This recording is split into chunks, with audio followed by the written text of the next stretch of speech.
Assalamualaikum warahmatullahi wabarakatuh.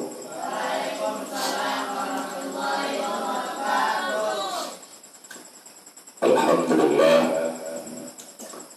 wassalatu wassalamu ala rasulillah wa ala alihi wa sahbihi wa qawwala.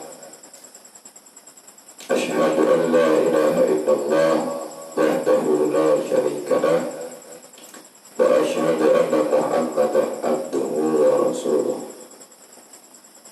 Allahumma salli ala sayyidina Muhammad wa ala ali sayyidina Muhammad. Amma ba'du.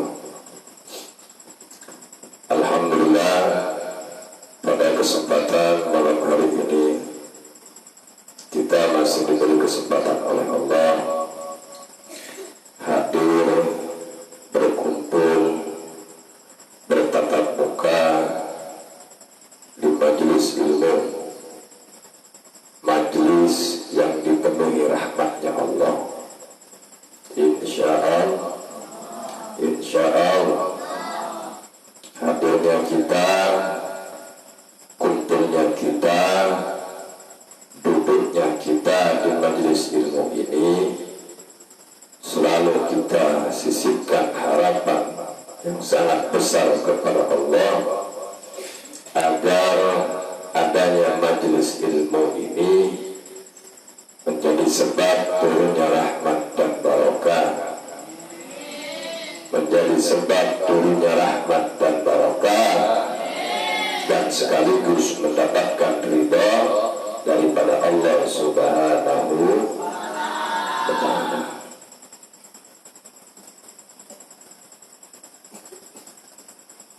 Tadi saya menyampaikan kepada kalian,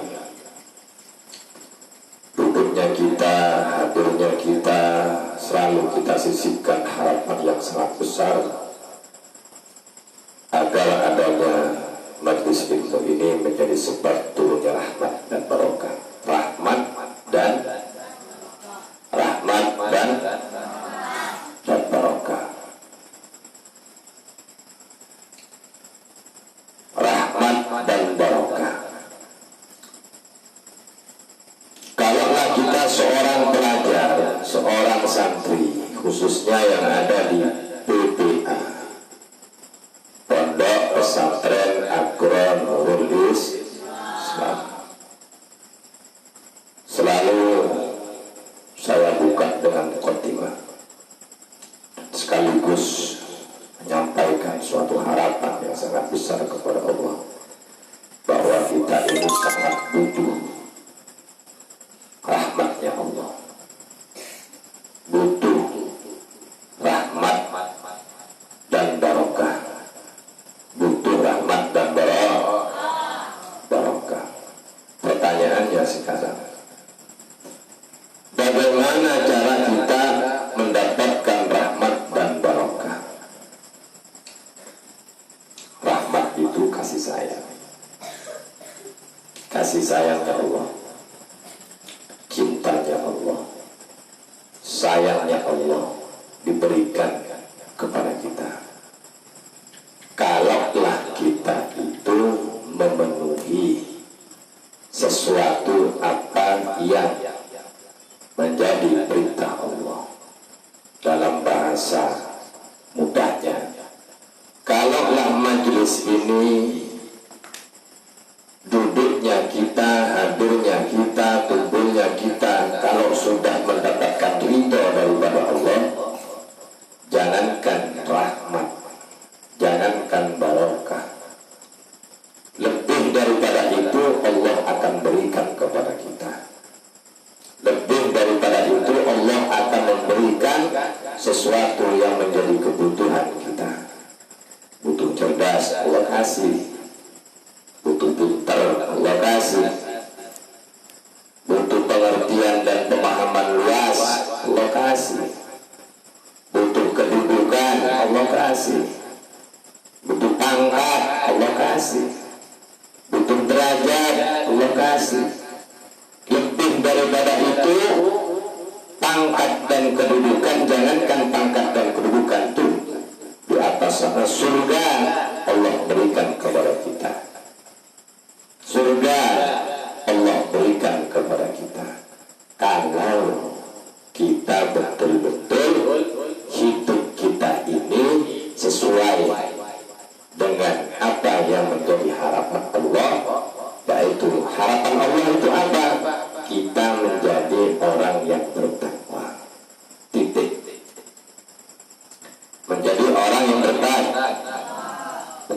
orang yang bertakwa. Peci saya pakai untuk menutup kepala, baju saya pakai untuk menutup badan, sarung saya pakai untuk menutup bawahan. Pergilah ke masjid, menjalankan ritual ibadah kepada Allah. Sholat maghrib kita laksanakan sesuai apa yang menjadi perintah. Sholat isya, sholat zuhur, sholat asar, sholat maghrib kita kerjakan.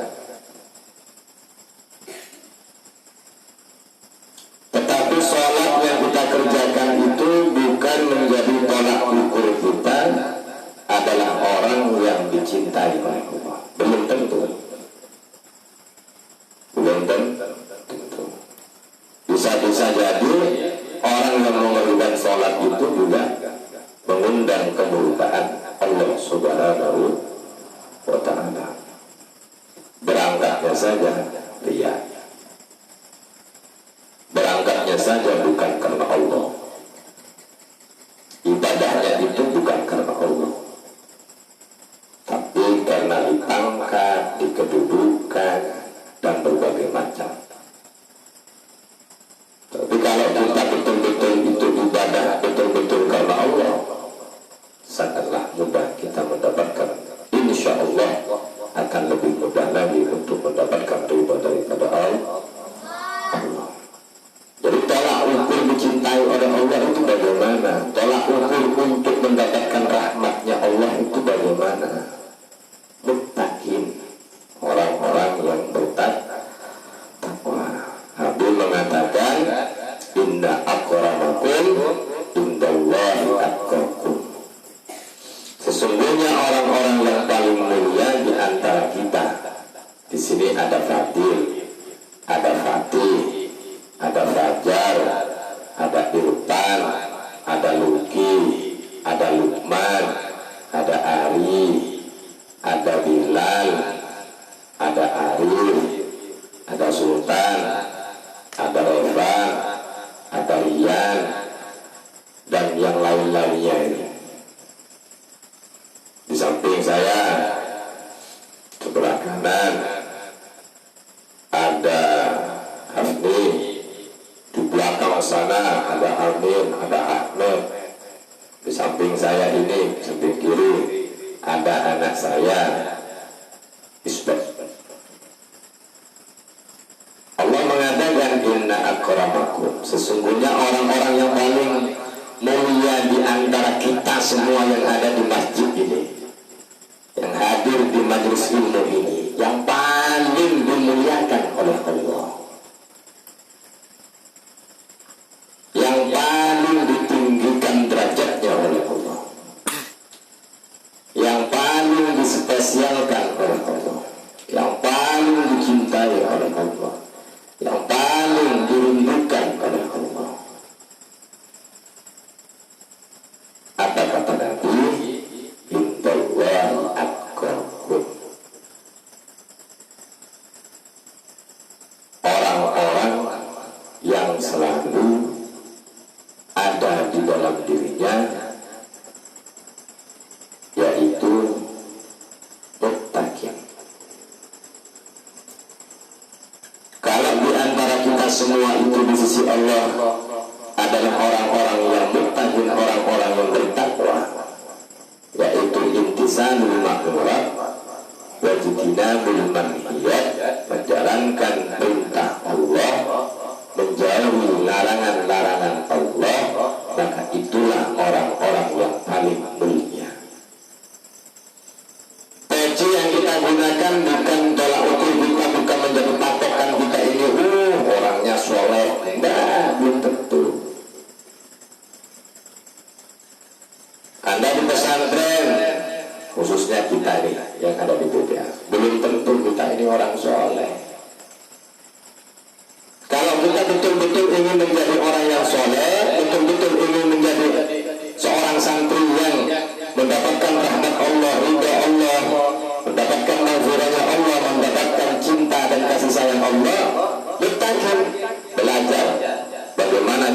kita mendapatkan, menggapai sekaligus mendapatkan untuk memiliki kriteria muttaqin.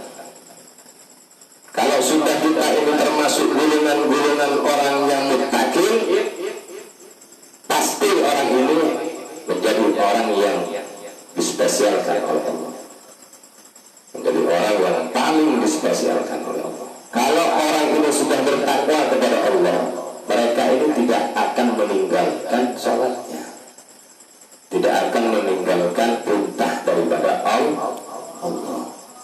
Tetapi kalau orang itu mengerjakan sesuatu yang berkaitan dengan ibadah, kemudian tidak ada rasa takwa kepada Allah, dia hanya mengerjakan ibadah, ikut-ikut saja. Sama dengan kita sebagai pelajar, ngikut-ngikut aja. Tapi kalau anak yang rajin betul-betul, dia niatnya belajar, niatnya ingin membahagiakan kedua orang tua, ingin patuh, ingin mengedepankan rasa patuh dan taatnya kepada orang tua, apa yang dinasehatkan oleh kedua orang tua, kemudian dia berangkat ke pesantren, belajar di pesantren, dia akan selalu ingat dengan nasihat itu. Dia kerjakan apa yang menjadi suatu program, dia kerjakan. Kalau temannya datang, nanti aja lah berangkat ke masjid, nggak terpengaruh. Kalau temannya mengajak nongkrong, dia nggak mau. Sekarang bukan waktunya nongkrong, waktunya berangkat ke masjid. Berangkat ke masjid. Muttaqin, karena orangnya takut kepada Allah. Karena di antara salah satu wujud ataupun bentuk ketakwaan kita kepada Allah adalah di antara salah satunya mengedepankan rasa taat kita kepada kedua orang tua.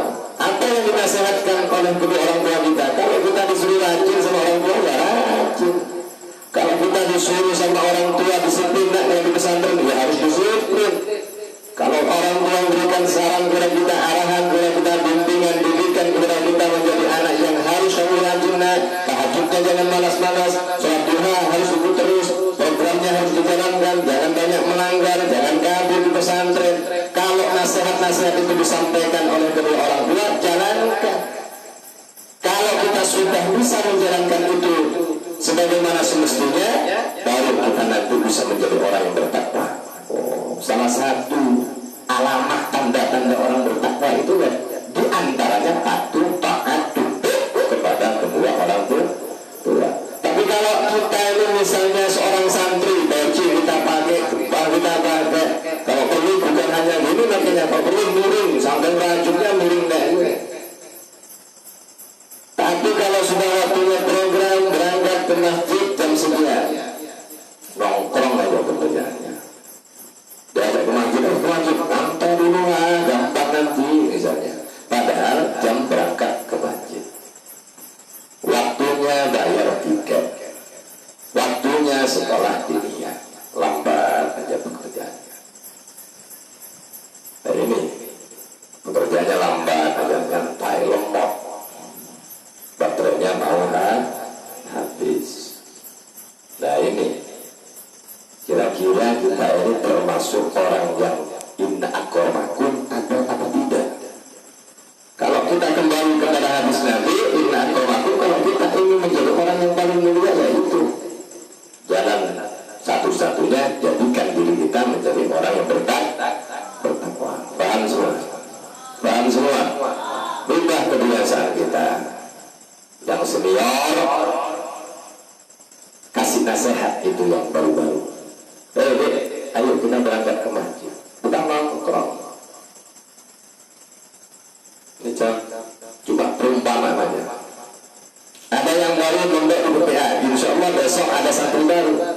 Insya Allah besok itu ada santri baru masuk ke BPA kita. Insya Allah datang ke pesantren ini anak baru, nggak ngerti programnya seperti apa, pelajarannya seperti apa, cara-cara di BPA itu seperti apa, makannya di mana, tidurnya di mana, sekolahnya di mana, kalau setoran di mana, kalau ngaji di mana. Misalnya kita sebagai orang, sebagai santri BPA yang lebih tua, lebih senior, kasih arahan, kasih didikan, kasih nasihat. Dek, misalnya kalau yang muda dari kita kasih panggil, Dek, kalau di pondok seperti ini, seperti ini. Kalau duduk jangan nongkrong dengan seperti itu, duduknya yang rapi.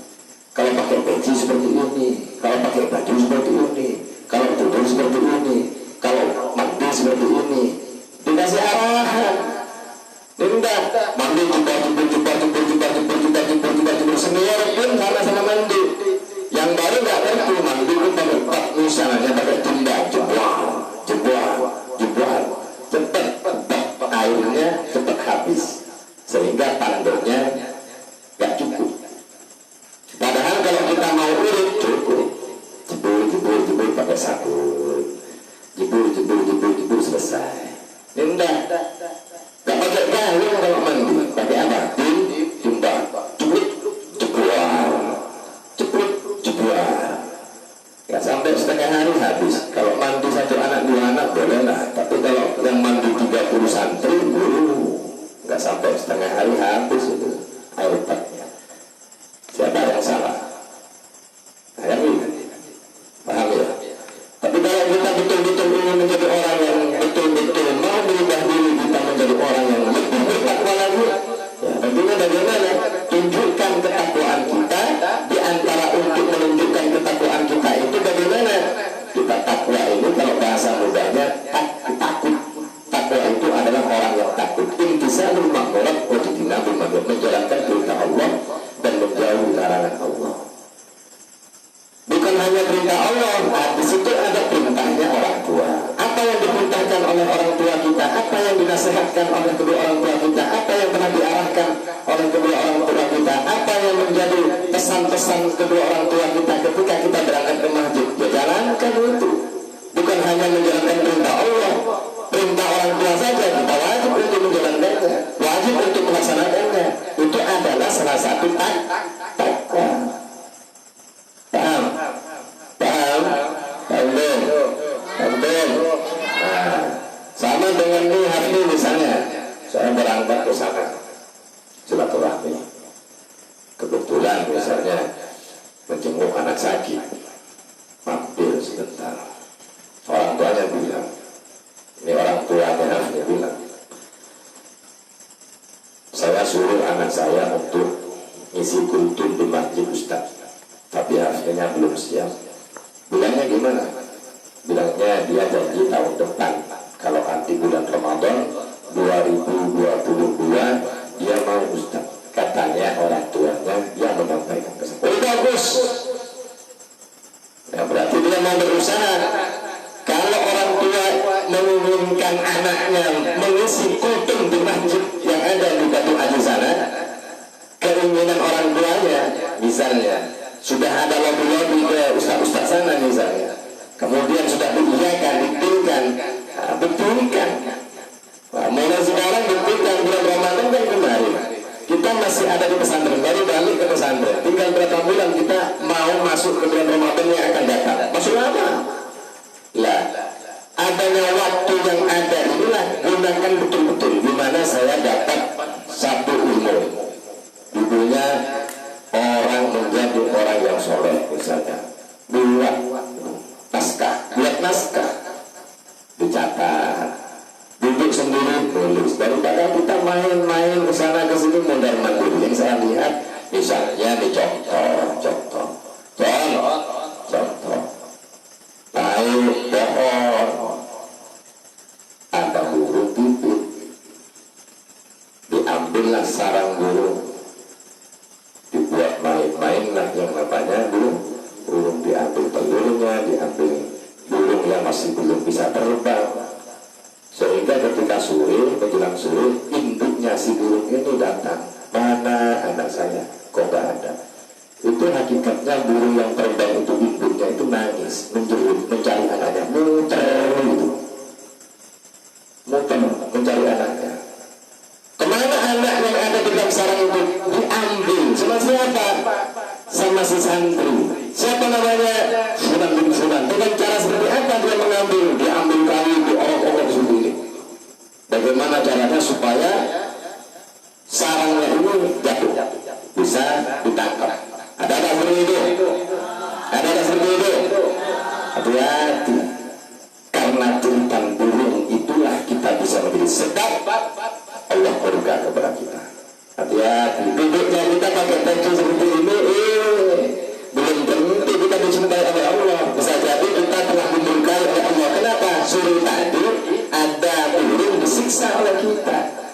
Waktu kan tidur malam sama induknya, sekarang tidurnya induk itu nggak tidur sama anaknya burung tadi itu, yang masih merah, yang masih belum ada bulunya, yang masih belum bisa terbang.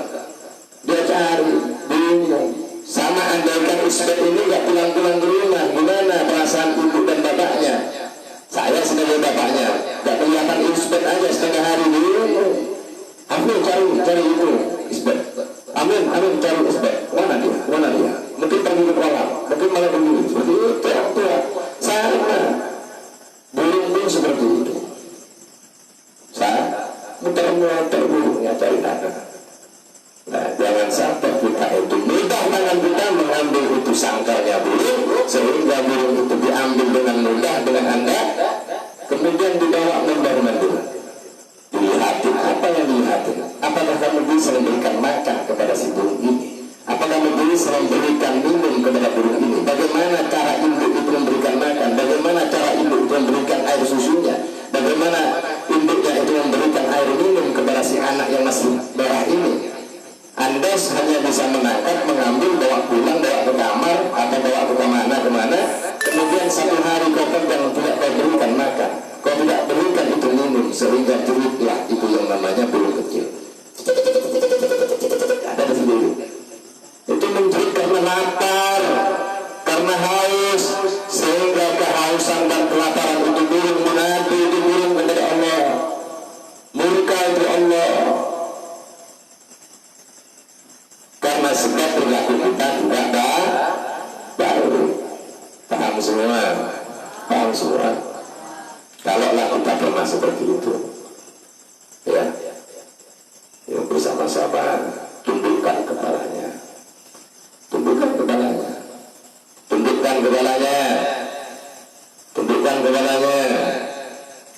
angkat kedua tangannya, yang pernah merasa itu mengambil sangkar atau tempat di mana burung itu bertelur, atau di mana burung itu masuk dalam sangkarnya untuk memberikan makan kepada anaknya, yang pernah mengambil itu sangkar, yang pernah menyiksa itu burung, tundukkan kepalanya, minta ampun kepada Allah.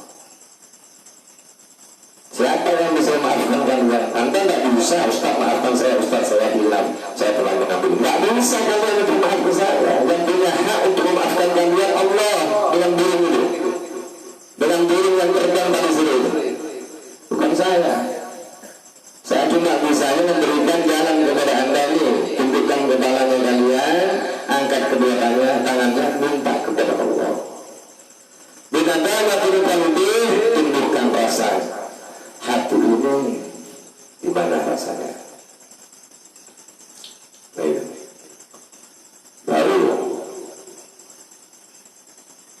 minta kepada Allah, doanya masing-masing, bukan saya yang berdoa. Yang merasa pernah menyiksa itu, yang pernah mengambil itu burung, tundukkan kepalanya, minta kepada Allah. Saya nggak pernah mengambil Ustaz, saya hanya melihat saja. Kenapa nggak dikasih nasihat? Sama. Kalaulah ada yang paling lama di pesantren, kemudian ada adik-adiknya mengambil itu sarangnya burung, kasih nasihat. Dek, jangan kamu ambil, kasihan, tidak boleh itu menyiksa, haram hukumnya. Kasih nasihat, bukan dukun, bukan tertawa. Berbeda kalau hewan itu membahayakan seperti ular, seperti kalajengking, nggak apa-apa. Ya, berbeda. Hewan yang membahayakan boleh dibunuh. Ini burung nggak membahayakan dalam kehidupan kita. Paham semua? Nah, tundukkan kepalanya, minta kepada Allah.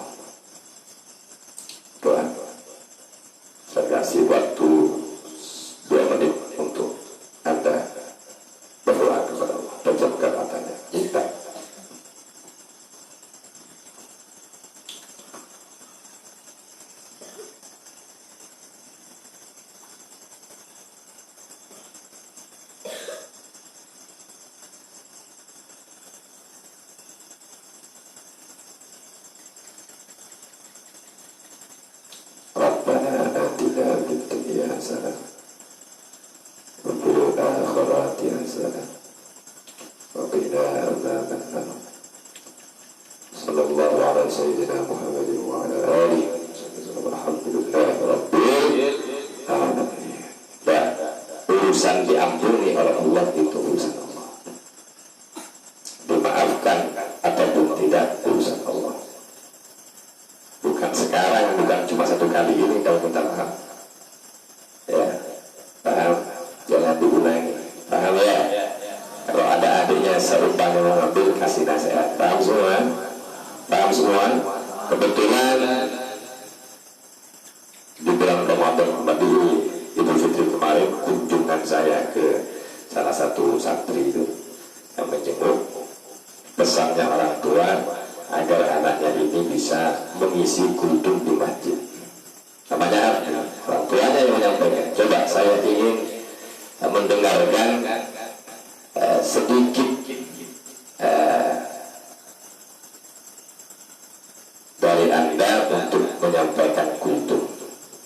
Biasanya kalau malam Sabtu itu programnya adalah program kultum. Coba isi kultum, temanya terserah. Ya.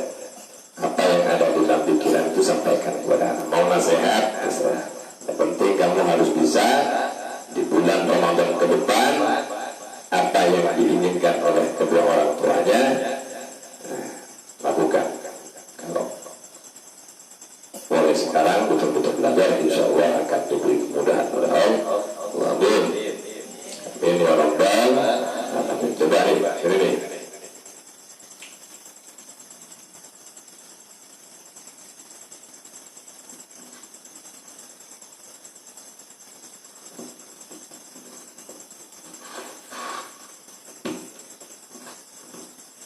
Saya kasih waktu Anda untuk memberikan nasihat, arahan, ataupun tema-tema seperti apa yang sekiranya memberikan motivasi, ataupun apa yang ada di pikiran Anda, kamu sampaikan kepada kawan-kawan kamu, kepada adik-adik kamu. Belajar, ya. Tahun depan kamu harus mengisi kultum di masjid. Apa masjidnya namanya? Masjid Miftahul Jannah yang ada di Batu Haji, ya. Disuruh isi di Masjid Miftahul Jannah. Semoga Allah memberikan ridha kepada siapa. Amin. Semoga Allah memberikan pengertian dan pemahaman yang luas kepada kami. Semoga diberi kemudahan oleh Allah kepada kami. Semoga diberi kelancaran oleh Allah kepada kami. Amin.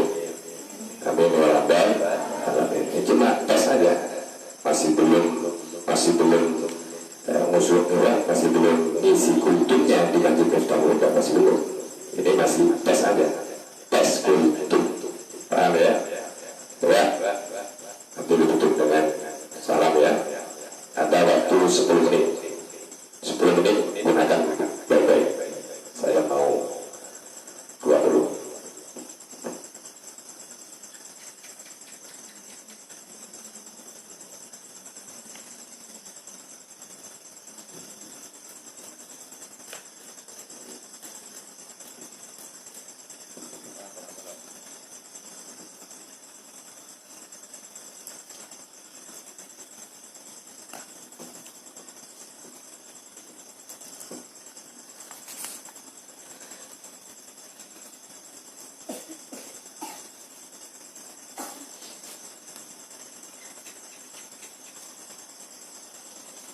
Bismillahirrahmanirrahim. Assalamualaikum warahmatullahi wabarakatuh. Diulang, jawabnya yang keempat. Assalamualaikum warahmatullahi wabarakatuh.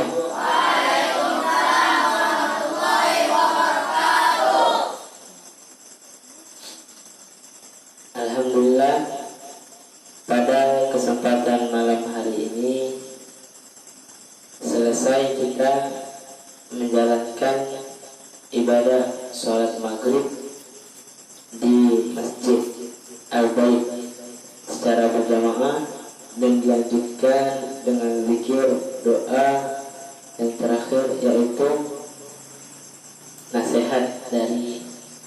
guru kita.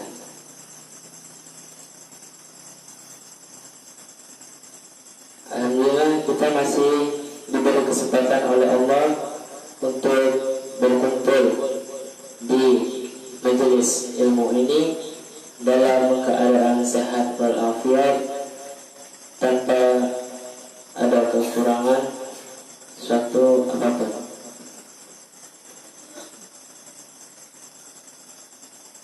Karena berkat rahmat Allah, ridha Allah, kita masih bisa berkumpul, maka kita ucapkan alhamdulillahirabbil alamin.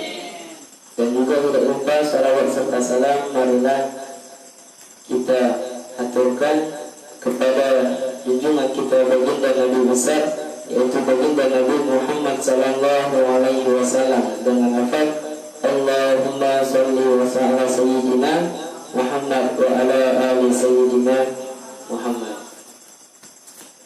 Karena dengan ajaran beliau kita bisa hidup di zaman ini, yaitu dari zaman kegelapan hingga zaman yang terang benderang, yaitu pada saat ini.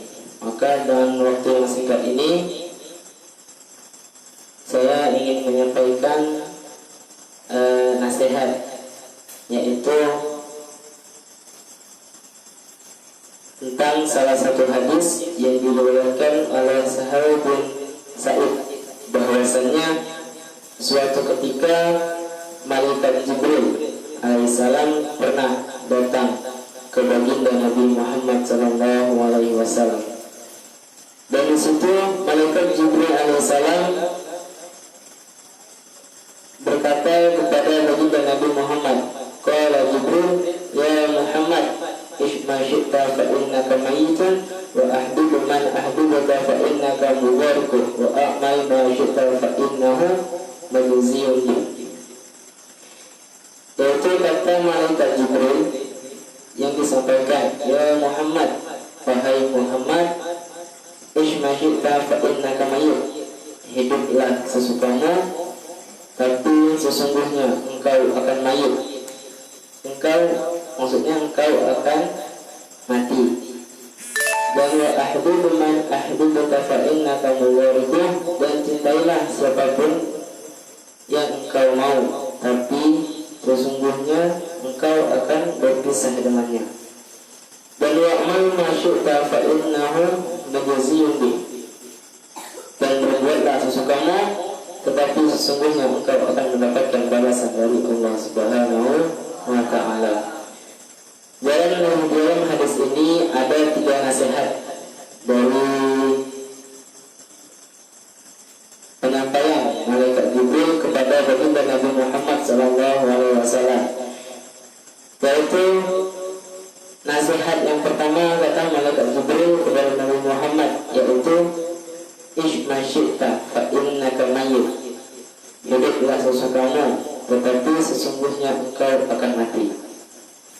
Ulama menegaskan bahwa kalimat ini adalah suatu ancaman dan peringatan, sekaligus menegaskan kepada kita bahwa kita semua ini akan mati, baik itu orang tua kita maupun nenek kita, kakek kita, teman, saudara, ataupun adik kakak kita. Dan hal ini sudah dijelaskan dan ditegaskan oleh Allah Subhanahu wa ta'ala di dalam surat Al-Ankabut, yaitu kullu nafsin dha'iqatul maut, setiap yang bernyawa pasti akan mati, baik itu hewan yang ada di laut, contohnya ada ikan, udang, ikan baik itu ikan tongkol, ikan mujair, ikan lele, dan ikan-ikan yang lain. Dan maupun binatang-binatang yang ada di darat, contohnya seperti burung, kucing, dan yang lain-lain. Ataupun kita yaitu manusia. Dan pertanyaannya adalah, sudah siapkah kita untuk menghadapi daripada kematian? Sudah siap atau belum? Sudah siap atau belum? Sudah siapkah kita untuk menghadap kepada zat yang memberi kita kehidupan? Siap belum?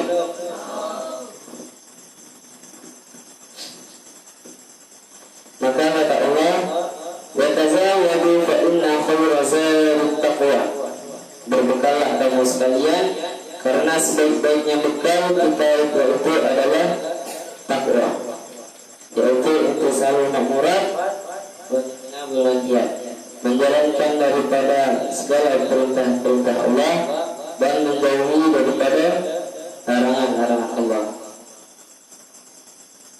Menjalankan segala perintah-perintah Allah, contoh yaitu menjalankan ibadah salat, puasa, zakat, itu semua adalah perintah-perintah Allah yang wajib untuk kita jalankan, dan menjauhi daripada larangan-larangan Allah. Contoh, mengambil barang temannya atau barang yang bukan hak kita, milik kita ambil seenaknya saja tanpa pengetahuan dari orang yang memiliki barang tersebut. Dan pesan yang kedua dalam hadis ini yaitu ahbubu man ahbubuka fa innaka muwarikuh, dan cintailah siapapun yang engkau mau, karena sesungguhnya engkau pasti akan berpisah dengannya. Makna dari pesan hadis yang kedua ini adalah kita boleh saja mencintai siapapun yang kita mau, baik itu teman kita, orang tua kita, saudara kita, ataupun harta benda sekalipun. Namun perlu kita ingat, harus kita ingat bahwa suatu saat nanti kita akan berpisah dengannya. Baik itu berpisahnya bersifat sementara, contohnya kita sekarang ada di pondok pesantren Agro Nurul Islam. Setiap 6 bulan sekali kita berpulangan. Setelah kita berpulangan, kita berpisah. Gak lama kemudian, 2 minggu kita balik ke sini dan berjumpa kembali. Itu adalah berpisah yang sifatnya hanya sementara, sebentar saja, tidak lama.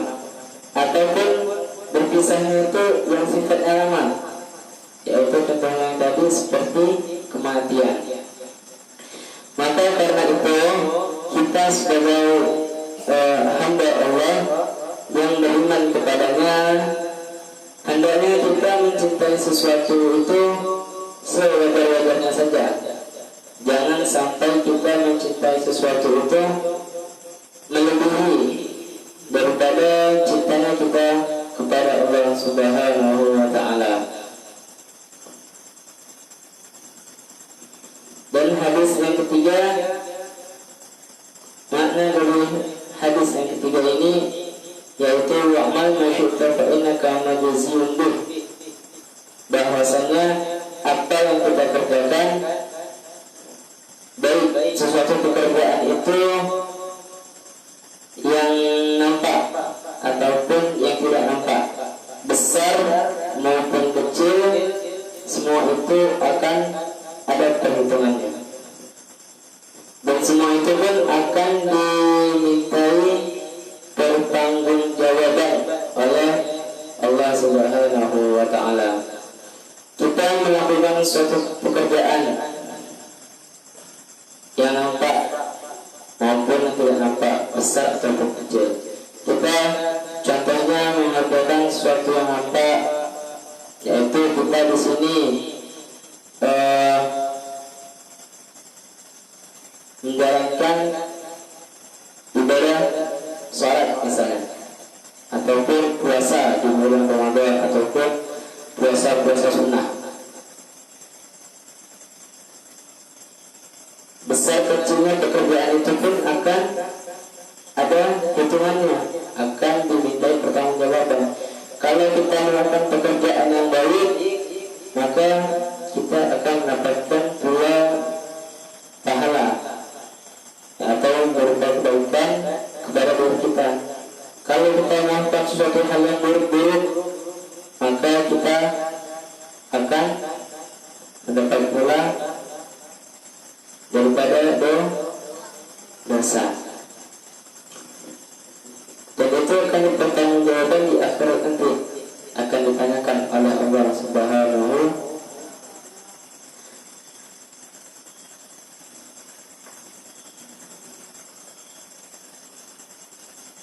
Mungkin sekian dari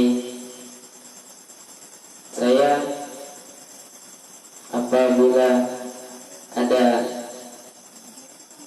kata-kata yang tidak bisa dipahami, itu dari diri saya sendiri karena kurangnya suatu ilmu, masih butuh belajar lagi.